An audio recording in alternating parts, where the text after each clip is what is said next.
S Alam গ্রুপের গাড়িতে চড়ে সালাউদ্দিন আহমেদের দুঃখ প্রকাশ।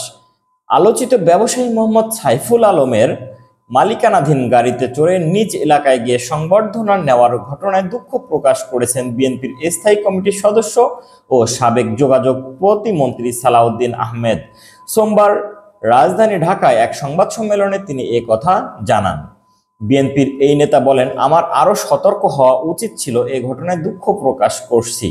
ঘটনার ব্যাখ্যা দিয়ে সালাউদ্দিন আহমেদ বলেন, কয়েকটি পত্রিকা ও অনলাইনের মাধ্যমে সংবাদ প্রচার করা হয়েছে যে দীর্ঘ 10 বছর পর আমি আমার এলাকায় যাওয়ার জন্য কক্সবাজার বিমানবন্দরে অবতরণ করে একটি গাড়িতে উঠি, যে গাড়িটি ছিল এস আলম গ্রুপের।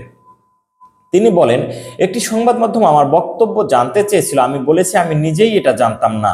জেলা বিএনপির নেতৃবৃন্দ সকল ব্যবস্থা করেছে। কক্সবাজার বিমানবন্দর সড়কে গাড়িতে পরিপূর্ণ ছিল। আমি নামার পর কিছু গাড়ি দেখেছি। স্থানীয় নেতারা বলেছেন ওই গাড়িতে উঠেন, তাই আমি উঠেছি। সাবেক যোগাযোগ প্রতিমন্ত্রী বলেন, পরে জেনেছি আমার এলাকার এক ছোট ভাই ওই কোম্পানির জমি জমা দেখাশোনা করে, সেই গাড়িটি নিয়ে এসেছিল। সেটা একটি পুরাতন গাড়ি ছিল। আমি যদি জানতাম তাহলে আমি ওই গাড়িতে উঠতাম না।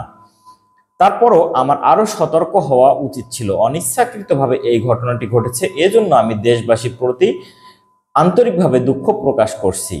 সাংবাদিকদের প্রশ্নে সালাউদ্দিন আহমেদ আরো বলেন, যে সমস্ত লোকজনকে আটক করা হচ্ছে তাদেরকেও সঠিকভাবে ইন্টারোগেশন করা হচ্ছে না।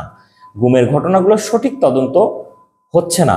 তাদেরকে যথাযথ জিজ্ঞাসাবাদের মাধ্যমে প্রত্যেকটি ঘটনার রহস্য উন্মোচন করে আস্তানা খুঁজে বের করা হচ্ছে না। এই কাজে সরকারি পর্যায়ে কারা কারা জড়িত ছিল তাদেরকেও চিহ্নিত করা হচ্ছে না। এর আগে গত বুধবার দুপুরে ঢাকা থেকে কক্সবাজার বিমানবন্দরে গিয়ে দলের নেতাকর্মীদের গাড়িবহরের সঙ্গে পেকুয়ায় পৌঁছান বিএনপির স্থায়ী কমিটির সদস্য সালাউদ্দিন আহমেদ। তিনি যে গাড়িতে উঠে সেটি ছিল এস আলম গ্রুপের মালিকানাধীন ও এস আলম পাওয়ার প্ল্যান্টের নামে নিবন্ধন করা গাড়ি। এ নিয়ে গণমাধ্যমে সংবাদ প্রকাশ হয়।